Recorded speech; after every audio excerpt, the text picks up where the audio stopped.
ഇവിടെ ഒരു കുറുമ്പത്തി ഉണ്ട് കേട്ടോ. നോക്കിക്കോട്ടെ, ഭയങ്കര കുരുത്തക്കേടാ. അതിൻ്റെ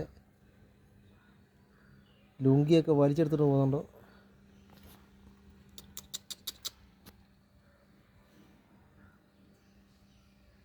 രണ്ട് കുഞ്ഞുങ്ങളുണ്ടായിരുന്നു കേട്ടോ. ഒരാൾ മരണപ്പെട്ടു പോയി. അപ്പോൾ നമ്മുടെ കൂട്ടുകാരൻ ഇതിനെ വളർത്തുകയാണ് കേട്ടോ. വളർത്തി വലുതാക്കി കല്യാണം കഴിച്ച് അയക്കാനുള്ള പരിപാടിയാണ്. പെൺകുട്ടി